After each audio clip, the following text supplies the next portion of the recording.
água.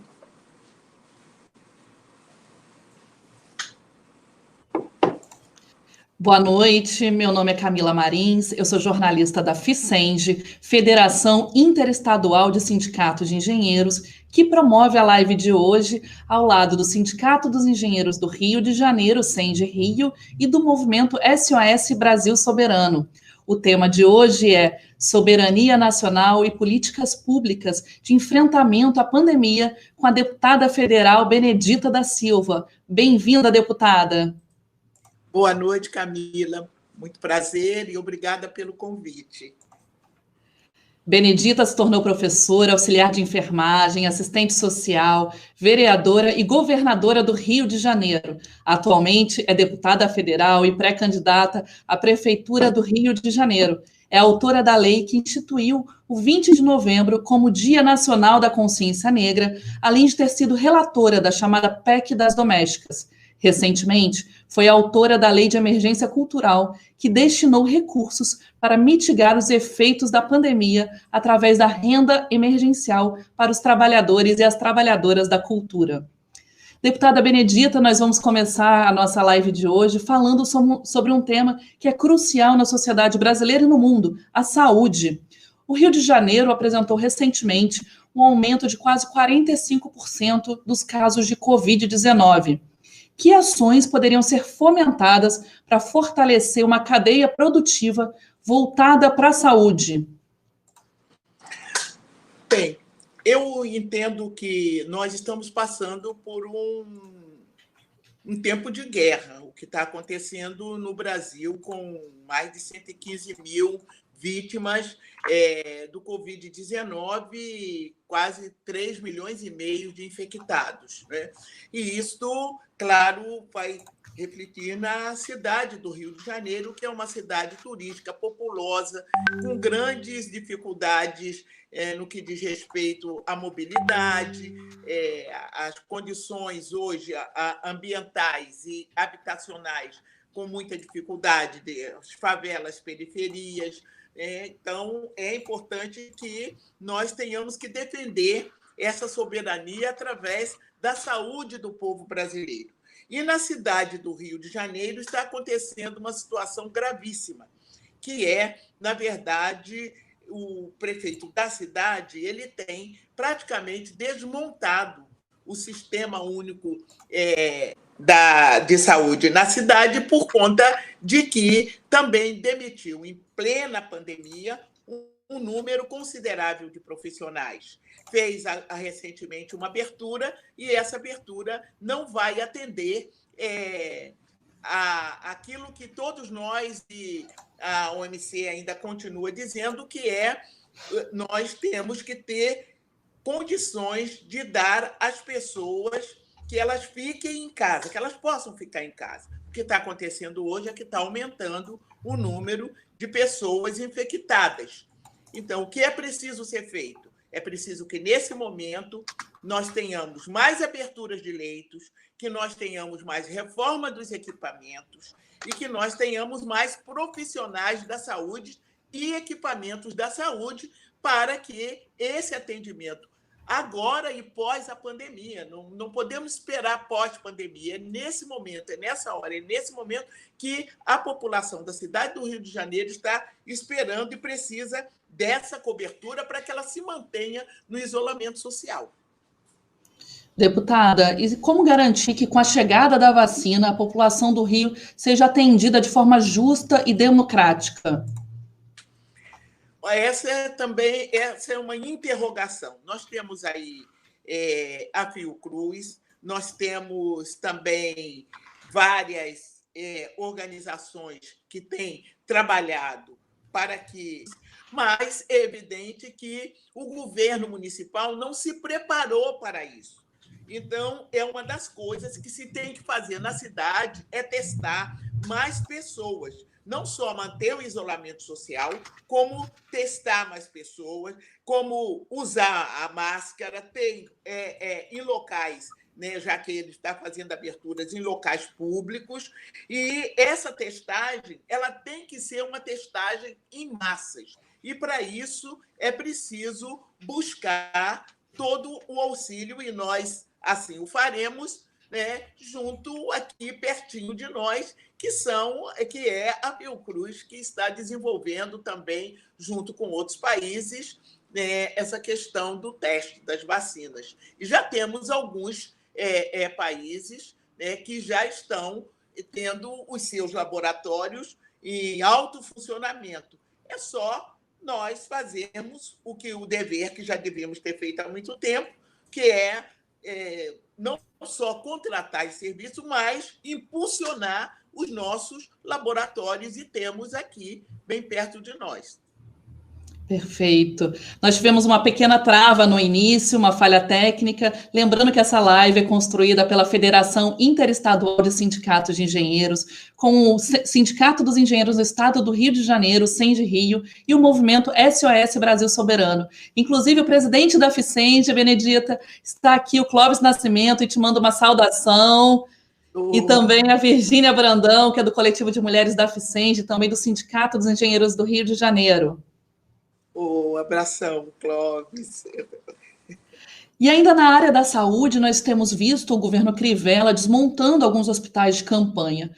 Como manter essas estruturas como um legado social pós-pandemia? Bom, essas estruturas elas têm que ser reformadas, né? Essas têm que ser recuperadas. Eu acho que o que nós precisamos é ampliar os serviços. Isso pós-pandemia, né? O Brasil será um outro, o mundo será outro e a nossa cidade será outra. Nossa cidade não pode continuar sendo o que era antes da pandemia e continuar sendo o que é depois de Crivella. Então, nós temos essa grande proposta de atender a população, né, abrir as nossas clínicas, que ele tem fechado praticamente, as nossas UPAs, né, que as nossas clínicas de saúde, ela é uma porta para o SUS, esse SUS que nós devemos e consideramos que é o que está nos salvando agora, neste momento da pandemia, porque o governo se preocupou com o mercado, não se preocupou de sustentar o SUS, e nós agora estamos vendo que é o SUS, essa porta aberta, né, que atende principalmente os menos favorecidos, e que, na cidade do Rio de Janeiro, o prefeito Crivella tem feito o que eu já disse. Ele reduziu os atendimentos, ele reduziu o número de profissionais, as UPAs estão praticamente abandonadas sem os profissionais, faltam remédios, e tudo isso terá que ter esta cobertura num projeto emergencial para a saúde da cidade do Rio de Janeiro.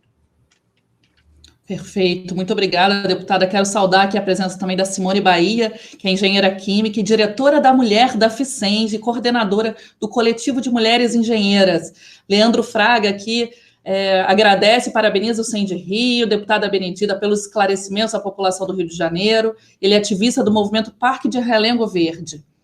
E, Benedita, recentemente o governo federal, o Congresso Nacional aprovou a privatização do saneamento brasileiro. Qual a sua posição sobre a privatização da SEDAI? Inteiramente contra. A água não é um produto, não é um objeto qualquer que a gente possa colocar à venda. Ela já tem um custo altíssimo. E nesse momento de pandemia, no momento em que nossas favelas, nossas periferias, principalmente, né, nesse momento de pandemia, sentem falta de água, né, sentem a falta do saneamento básico nas comunidades, como nós vamos aceitar de que privatizem um recurso que é um recurso natural, do qual faz parte, principalmente, daquilo que nós consideramos elemento fundamental, né, de sobrevivência de vida para a população. E sem água não há soberania. É preciso entender isso. Nós estamos falando da questão da soberania, e essa soberania não existe aonde tem fome, aonde tem sede, aonde tem desemprego, aonde falta saúde. Perfeito. Deputada, você falou aí das comunidades. Eu queria fazer essa pergunta de que como fomentar políticas públicas nesses territórios mais pobres, como as favelas e as periferias do Rio de Janeiro, para que não seja apenas a violência do Estado que entre ali, mas que política pública social entre ali. Como é possível isso? Só um minutinho e eu peço desculpe, porque eu estou também atendendo aqui a Câmara, estamos num processo de votação, tá? Eu já estou votando. Sem problemas. Estamos aqui ao vivo com a deputada federal Benedita da Silva, que também é pré-candidata à Prefeitura do Rio de Janeiro, com o tema Soberania Nacional e Políticas Públicas de Enfrentamento à Pandemia. Essa live é uma realização conjunta entre a FICENGE, Federação Interestadual de Sindicatos de Engenheiros, o Sindicato dos Engenheiros no Estado do Rio de Janeiro e o Movimento SOS Brasil Soberano. Posso fazer a pergunta? Quer que eu repita? Por favor, eu acabei de votar. Sem problemas.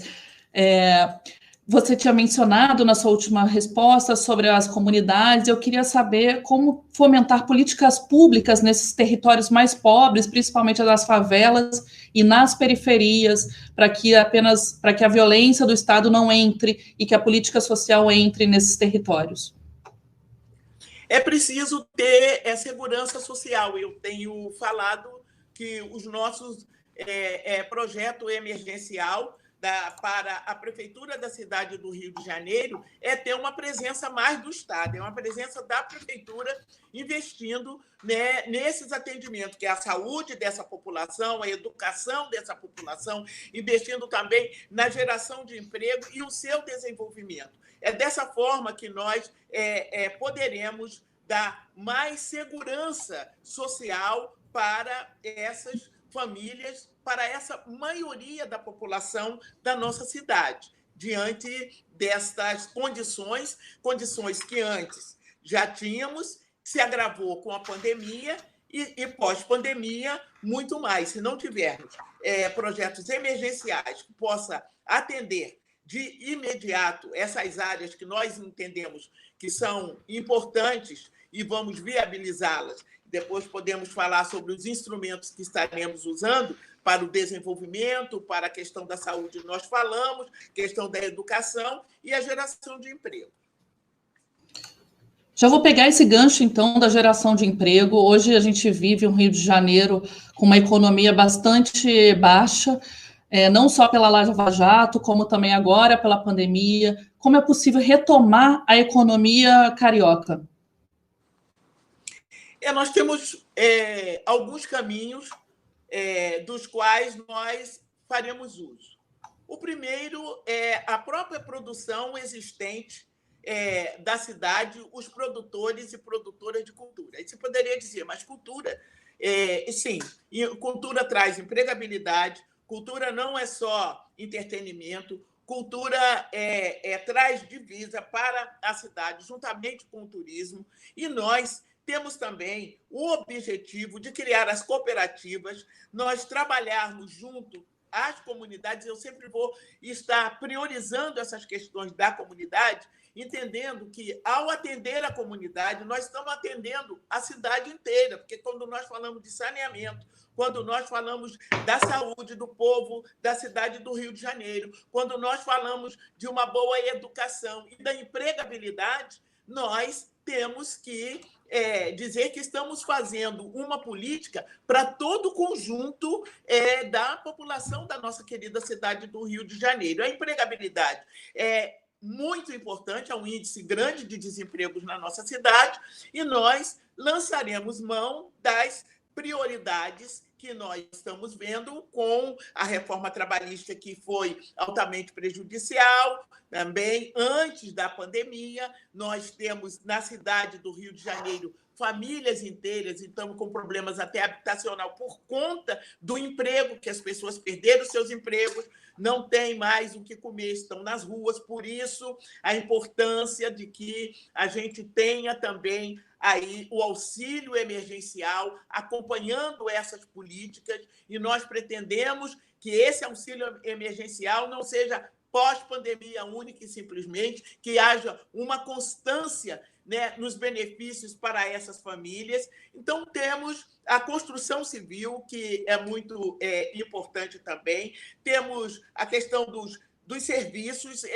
essenciais da cidade, que nós temos condições de empregabilidade. A outra questão fundamental, que temos centenas até milhares de pessoas, que são os camelôs, os ambulantes, que é preciso regulamentar a sua situação e torná-lo empreendedores. Infelizmente, eu nem gosto de usar esse termo empreendedor, porque isso me leva a essa reforma trabalhista que coloca o trabalhador como um grande empreendedor, mas ele é patrão dele mesmo, sem nenhuma garantia, sem nenhuma segurança trabalhista. Mas é o que nós trabalharemos, essa questão do empreendedorismo, com várias situações. Por exemplo, na cultura, nós trabalharemos, como já disse, nós temos a fábrica de carnaval, nós temos o turismo, nós temos também na cidade do Rio de Janeiro, que tem proliferado na cidade do Rio de Janeiro, as pessoas que trabalham nas UBS, esses que estão fazendo entregas, né? Nós temos muitas coisas que nós podemos reorganizar, né, na cidade para que haja uma empregabilidade imediata. E depois a de média e de longo prazo, que vai aí atender, até porque a nossa cidade tem um outro problema, que pelo fato de o governo estar fazendo as privatizações, nós temos milhares e milhares de trabalhadores da cidade do Rio de Janeiro que trabalhavam nas estatais e que estão sendo demitidos. E também é um complicador para a cidade do Rio de Janeiro, porque são mãos de obras especializadas, e essas especializadas em determinado segmento, dos quais nós teremos que dar uma prioridade, mas adaptar-se a um novo serviço, serviços digitais, que hoje é uma realidade nossa, né? É uma realidade de todo mundo, é uma realidade do país inteiro, e que nós também procuraremos inseri-los, já que temos também uma juventude enorme, né, que agora se formam e estão saindo. Então, nós vamos trabalhar também com essa possibilidade do mundo digital ajudar na empregabilidade.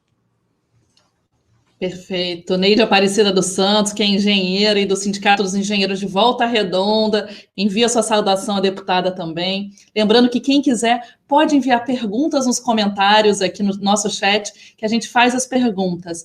E, deputada, você falou um pouco sobre os trabalhadores informais, e essa semana mesmo o movimento dos camelôs lançou uma campanha contra o armamento da Guarda Municipal, que o Crivella tem defendido. Qual a sua posição em relação à segurança pública do Rio de Janeiro e como inserir a pauta dos direitos humanos nessa área? A pauta dos direitos humanos, ela começa com o fato em que nós precisamos inserir principalmente esses segmentos, né? Uma das coisas que nós temos ouvido e as pessoas têm nos perguntado, e agora você faz essa pergunta, é sobre a segurança pública. E nós, mesmo sabendo que é a segurança pública do Estado, nós temos o dever, enquanto prefeitura, de ter a segurança social. Essa segurança social não permitirá jamais que a guarda seja uma guarda armada.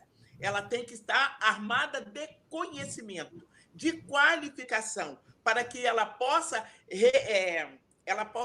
realmente prestar os seus serviços de cidadania, né? De proteção ao cidadão, de proteção à cidadã, e podemos também tornar essa guarda uma guarda vigilante, né? Essa guarda da qual todos nós poderemos contar com elas, não é para armar e muito menos para sair batendo e tomando as mercadorias, né, dos camelôs. Pelo contrário, nós temos que olhar para essas informalidades e formalizá-las na medida do possível, e a Guarda Municipal ela tem outro papel se nós chegarmos à prefeitura da cidade do Rio de Janeiro, agora como pré-candidata, no meu programa de governo, a Guarda Municipal ela terá uma outra função além da que nós temos visto.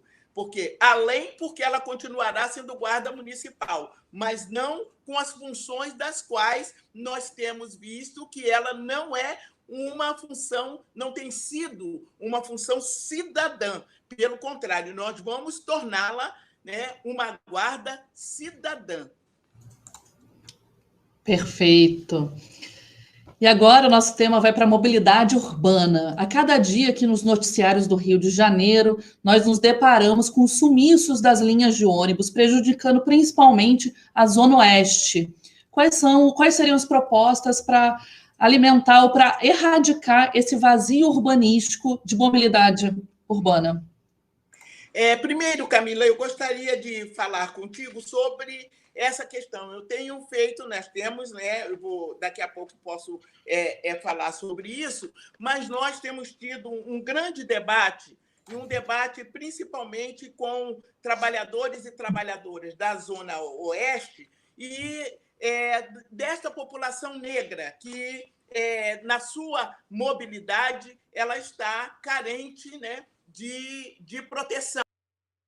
Ela tem que trabalhar muito cedo, acordam muito cedo. Às vezes, é a situação que nós já sabemos, ônibus não chegam, superlotado, eles fizeram uma redução drástica, né, das linhas, e o que nós temos a fazer é exatamente isso. Nós vamos buscar, neste momento, fazer com que as linhas possam voltar para fazer esses atendimentos. Nós queremos também que haja, de nossa parte, é muito importante, que a gente associe, né, que a gente una esses transportes, que nós chamamos de transportes alternativos, que nós possamos ter esses que façam aquela linha de bairros com uma taxa menor, né? Não, com o preço de uma passagem menor, porque é muito cara a passagem, tem sido muito cara, e é importante que essa mobilidade se faça entre as regiões, pelos bairros, porque o que mais se queixam é de que, depois de uma determinada hora, não tem como mais chegar em sua casa, e quando sai muito cedo, também tem problemas de chegar e encontrar, por exemplo, a Avenida Brasil com a sua obra inacabada, e é preciso que, então, a gente tenha um plano, né, que é o que eu coloco, que é esse plano emergencial de mobilidade, que é a redução da tarifa do bilhete único, que é uma pretensão nossa, né, e criar, então, essas linhas de ônibus, vans internas aos bairros, né, com essa tarifa também, uma tarifa reduzida.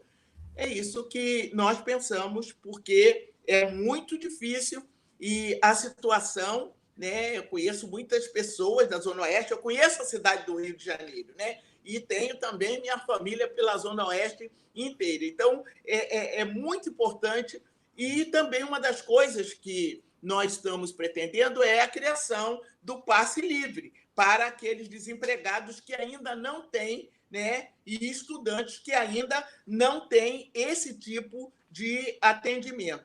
E nessa questão da operação emergencial, é para aquelas pessoas que utilizam, como eu falei no início, né, a Avenida Brasil, e implantar também aquela faixa exclusiva da linha vermelha na sua ida e na sua volta. Perfeito. Quero registrar a presença aqui também do engenheiro agrônomo Jailson Damasceno, que é presidente do Sindicato dos Engenheiros Agrônomos do Rio Grande do Norte. A presença também de Robercil Parreira, Neuza Maria da Rocha Carvalho. Muito obrigada a todos vocês. Quem quiser pode enviar perguntas no nosso chat que nós fazemos à deputada. Deputada, ainda nesse assunto da mobilidade urbana, principalmente aqui na Zona Oeste, existe muita circulação das vans ilegais controladas pela milícia.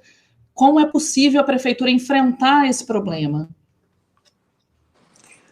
Olha, eu já estive vice-governadora do estado do Rio de Janeiro e também governadora. Nessa época, foi uma época em que nós tivemos a oportunidade de regulamentar essa questão das vans. Todas elas se tornaram regulares, todas elas eram vans das quais tínhamos o conhecimento, com boas condições de atendimento para a população. O que nós queremos?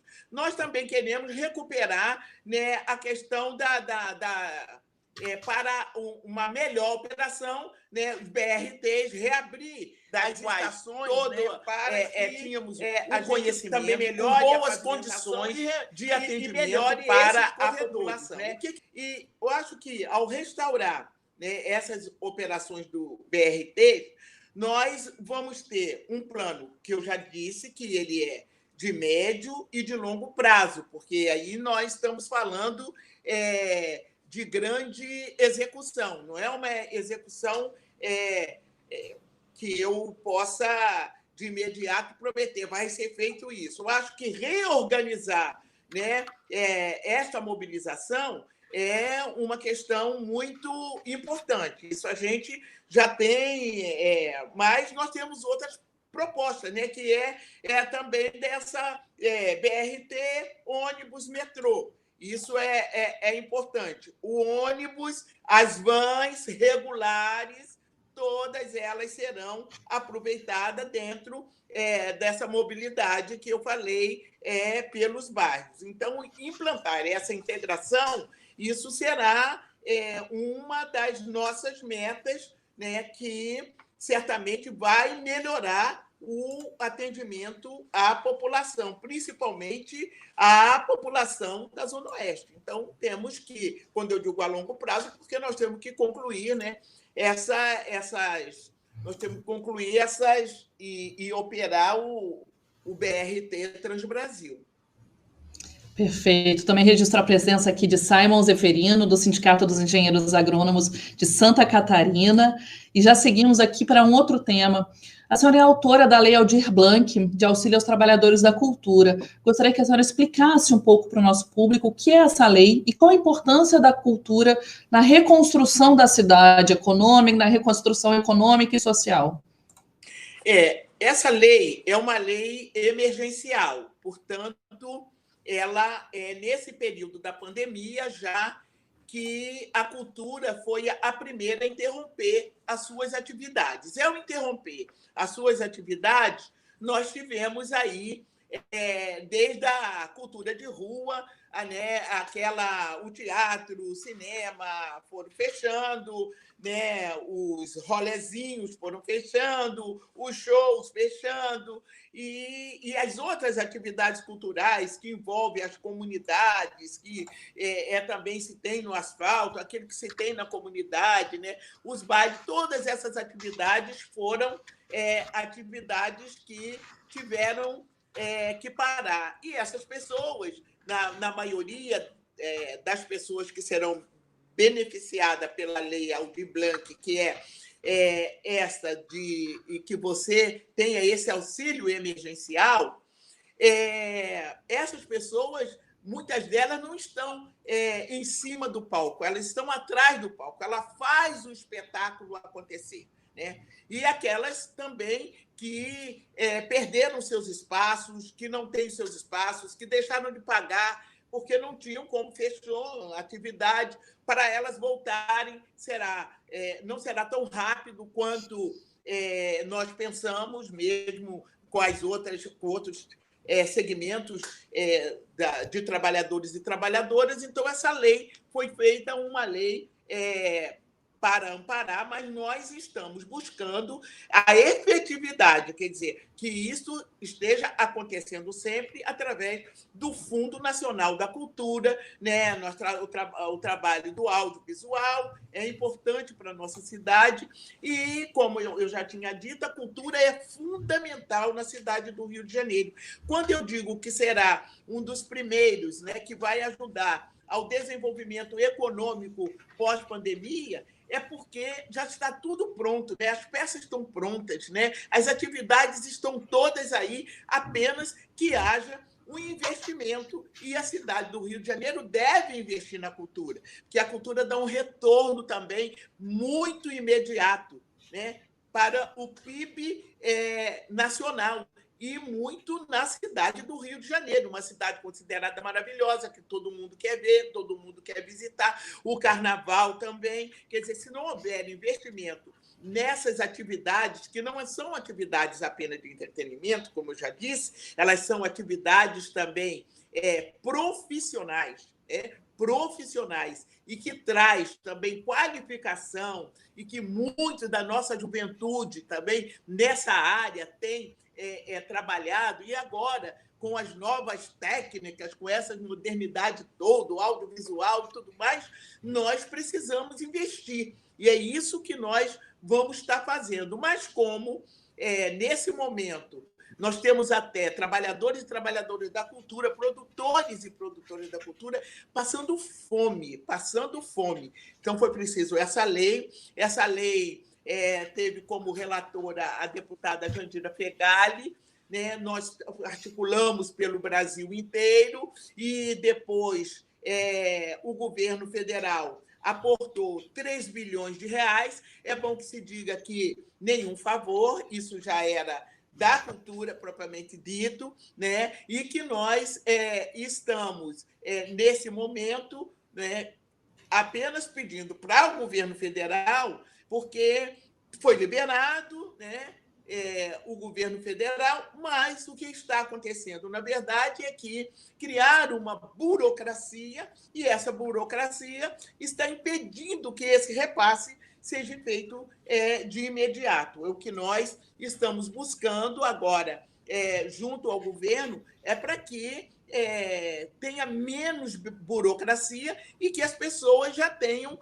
condições de implementar algumas das suas atividades, já que muitos deles estão já trabalhando dentro das suas casas, aqueles que podem, né, tá levando cultura para nossas casas, para o isolamento social, está nos dando essa cobertura enorme. Então, essa lei é isso, né? Em homenagem também a essa vítima do coronavírus, que foi a Aldir Blanc, e que é uma figura inegável no mundo da cultura brasileira.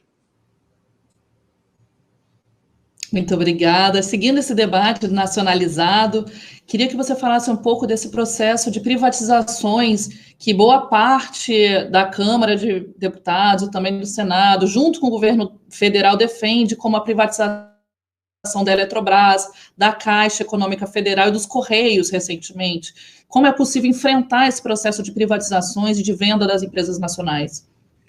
Olha, nós temos enfrentado, né? Nós temos enfrentado muito. Aí você imagine, nós temos Petrobras, Eletrobras, nós temos BNDES, nós temos Caixa Econômica, nós temos Banco do Brasil, tudo aqui na cidade do Rio de Janeiro. Agora você imagine essas privatizações, o que vai acontecer com a nossa cidade, o que vai acontecer com essas privatizações. Mas nós temos trabalhado muito para barrar isso. E não é só isso, né? A intenção agora, e nós já estamos vendo politicamente já o centro se acomodando bem no governo do Bolsonaro, e o Bolsonaro assim ganhando alguns terrenos, né, nesse campo da privatização, e o Paulo Guedes, né, também colocando da importância, da necessidade de que a gente possa salvar o mercado,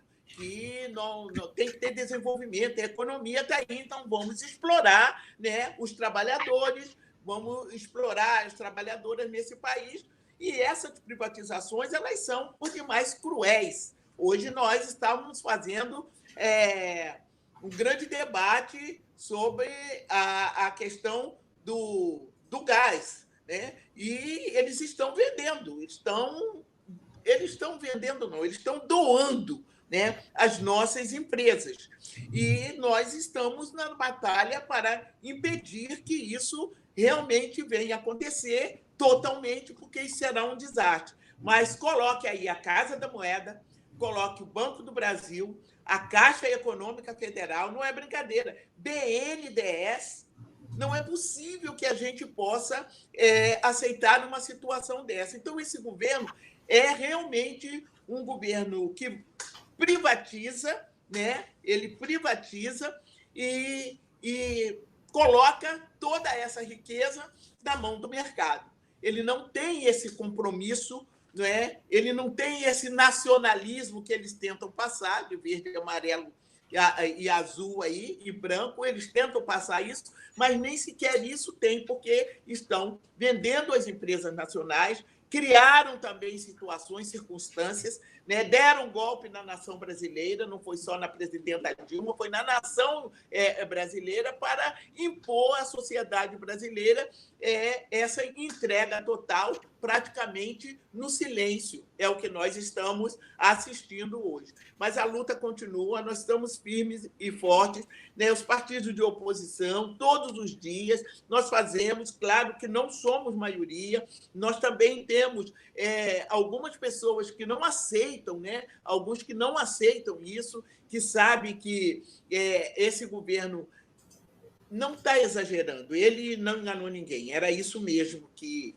eles aprontaram, deram golpe para fazer isso que eles estão fazendo. Nós é que precisamos dar uma saculejada, né, nesse governo e dizer que não dá mais para continuar com um governo dessa natureza diante da soberania nacional. Não tem soberania nacional entregando todo o nosso patrimônio, esvaziando as nossas indústrias, as nossas estatais, acabando com o empresariado brasileiro. Tudo isso está acontecendo nesse país. Parece que está tudo bem, né? Tudo azul de bolinhas brancas, mas a coisa está ficando muito difícil. Perfeito, muito obrigada, deputada. Quero anunciar também a presença de Thaís Yamazaki, que é do Coletivo de Mulheres do Sindicato dos Engenheiros de Rondônia, também da Marlene Miranda, do Coletivo de Mulheres da CUT Rio de Janeiro. Muito obrigada pela presença de vocês aqui hoje. E já que estamos aqui anunciando tantas mulheres nessa live, quero perguntar para você, deputada, qual o papel das mulheres na construção da cidade? Eu tenho dito que a cidade é feminina, então a prioridade, sabe? A cidade tem que ser governada por uma mulher, a cidade tem que ser governada por alguém de batalha, alguém que conhece essa cidade e alguém que não somente conheça também a cidade, mas que o lugar da mulher também é esse lugar. É esse lugar, por isso... Neste ano, nós estamos numa campanha muito forte, né, para as mulheres na política e para as mulheres negras na política. É muito importante que a gente tenha as nossas mulheres negras na política. Então, diante disso, eu quero cumprimentar também aí a todas as mulheres, né, que estão nos acompanhando nesse momento e dizer que nós somos as mais prejudicadas com essas medidas infames tomadas pelo governo, seja nas relações sociais, seja na relação trabalhista, né, na relação econômica. Realmente nós somos. Porque somos a maioria, porque sempre tivemos em situações diferenciadas, né? E nós temos que tornar uma cidade de todos. E só mesmo essa força da mulher, essa inteligência da mulher, né, essa vontade da mulher, porque essa vontade é uma vontade quase que inexistente nesse mundo político masculino, branco, que nós estamos vendo por aí, porque eles só pensam realmente, né, na economia, eles não pensam nas pessoas. Não há soberania sem pessoas. É isso que primeiro a gente salva as pessoas, a vida das pessoas, depois nós temos essa soberania, porque o que é a soberania? Né? É você estar na sua pátria, a sua pátria ser sua, e como é que essa pátria pode ser nossa se a maioria das mulheres não estão inseridas? Se a maioria das mulheres não estão realmente, principalmente as mulheres brancas, estão sendo exploradas, estão sendo violentadas, estão sendo prejudicadas, as trabalhadoras domésticas, né? Nós estamos vendo essas mulheres que batalham, que são trabalhadoras informais, que estão aí tendo o maior prejuízo nessa pandemia, se contaminando, morrendo e tudo mais. Então, é preciso que a gente olhe também com esse olhar para a nossa cidade, porque até agora a cidade não teve também a oportunidade de ter essa mulher com esse olhar, né, para todos, porque não é uma exclusão dos homens do processo, não, pelo contrário.